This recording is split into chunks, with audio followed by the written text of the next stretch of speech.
So, my fellow students, I'm here to talk to you today, but more to encourage you, given all that may be said in our nation.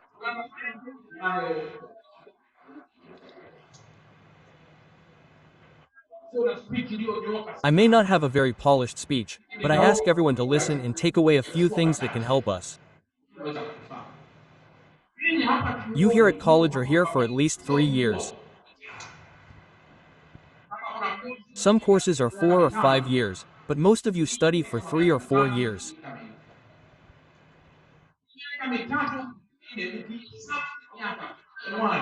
Those 3 or 4 years, if you count the months from January to December, yes, there are 12 months, but if you really settle down and count the months you are at college, you might find 8 months in a year.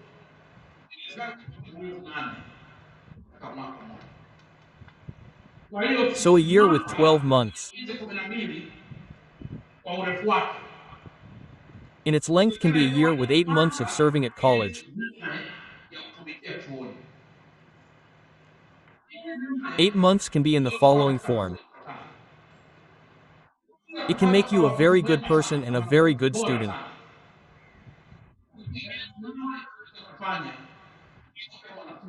But also, 8 months can make you a student with regrets that while you are here at college, you may see things that suit you, and you are very quick to get drunk, commit adultery.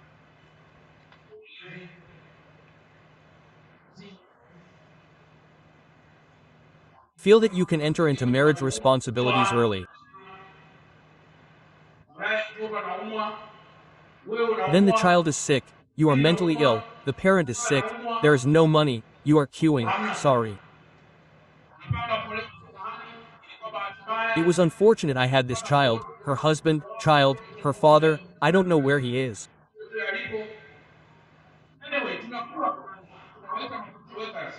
Anyway, we have and we call social workers to talk to you just to satisfy you, but the truth is that if you don't know the way you are going, you can't get where you want to go.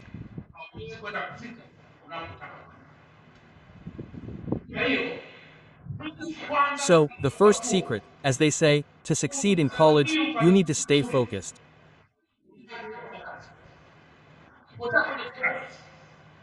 If you lose focus after graduating, some will praise their government and college,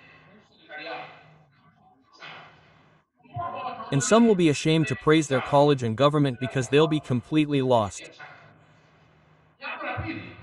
Secondly, I'm here to encourage you with the philosophy of believing in yourself.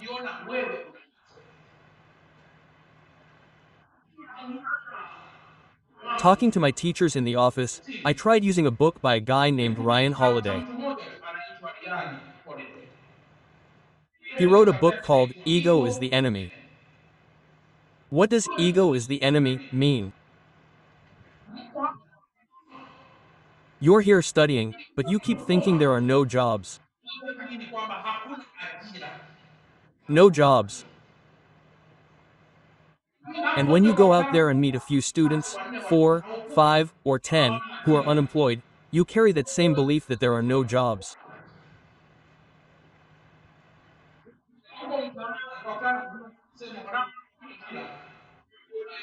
You go to the streets, meet a parent saying, "My child, there are no jobs," and you adopt that, creating your own reality that to get hired, you need to know Charam, the regional commissioner, to ask him, help me," believing you need a referee to say, "Help them."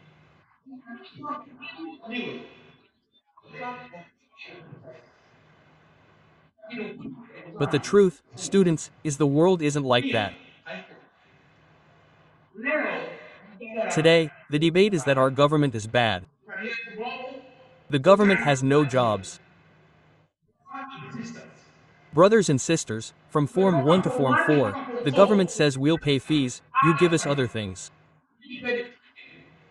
Form 5 and 6, we'll pay fees, you give us other things. The university says, I know you may or may not have the ability. Take a loan, you'll pay it back later, once you're employed. Now, we're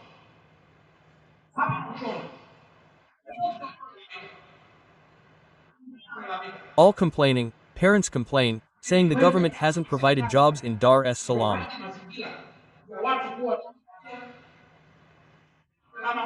How many are employed here? Few by the government, but there are factories. Every factory has graduates and non-graduates. Even in Karyaku, there are graduates and non-graduates. What happened? Enrollment increased, universities increased, students are many, so the government struggles to open job markets. My third point. Learn to know more and avoid trends.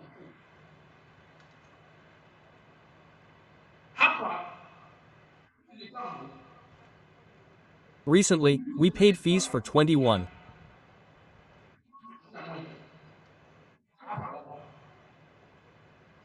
students, some are here, from other colleges, brought by parents who can't afford it, but we've sent their names to the loan board so they can get loans.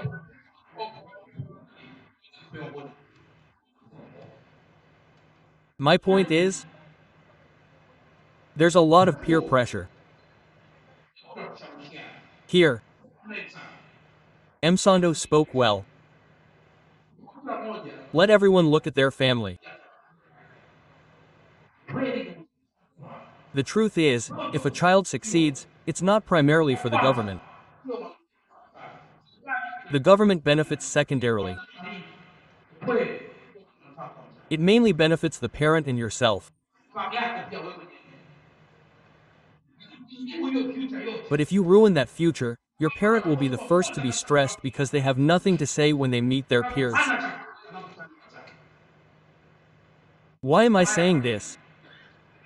If you look today on social media, there's a lot of persuasion. Let's protest. Let's do that, but in the end, you're supposed to finish your education, succeed, and get paid. But today, you find maybe there's a protest here, just an example. Chaos has erupted.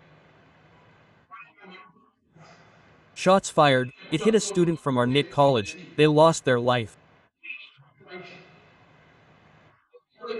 We go home and find a mother crying, saying you were my only child, now what child will I have? Just an example. Imagine how much a parent will hurt if something bad happens to us. You have a student government. My brother William is here. The council is here. Can't you tell the principal? Principal, we need the regional commissioner here. We want the regional commissioner. We want our Minister of Education here. We want the Minister of Education to come and explain. If Dr. Mgaya called me, would I refuse to come? Because the students have no point? I would come quickly to listen to the students. Maybe something bothered them, and that's their platform.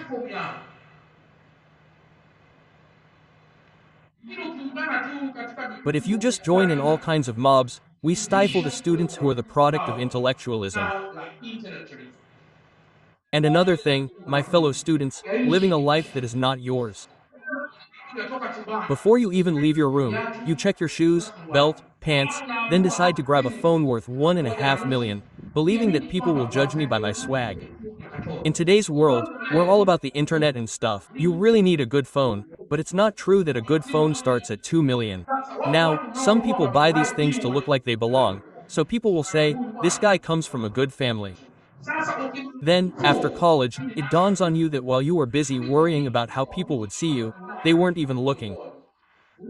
Have you ever asked someone, didn't you see what I was wearing yesterday? And they say, what were you wearing yesterday? You tell them, you saw me right then, when I was dusting off my shoes. They say, no. So, while you're dusting off your shoes, thinking you're being noticed, the guy isn't even looking. The moment you turn 60, you realize that the world wasn't watching you, and you reach 60 with nothing. So, between you and the problem, who becomes the leader in that situation? Because it is said that the true meaning of being a leader includes knowing how to solve a problem. If you don't solve the problem transforms itself and becomes the leader, and you become the problem. The president continues to complete development projects. And here at home, these are the results of those projects. Brothers and sisters. Pilot training for those fortunate enough to study. Costs no less than almost 70 million per year and up. That's a lot of money. But today, that course is available here in Dar es Salaam, Nitafu. Is ready with training planes to fly, single-engine ones are available. Then next year, before May, almost 3 more planes will have been added.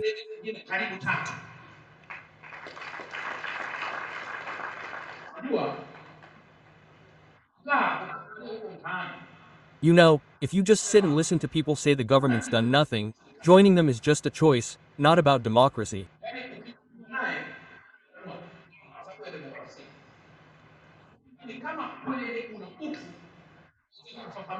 But if you truly have the integrity to explain things, the Transport Ministry rep's alma mater, NIT back then, it's night and day compared to NIT in 2025.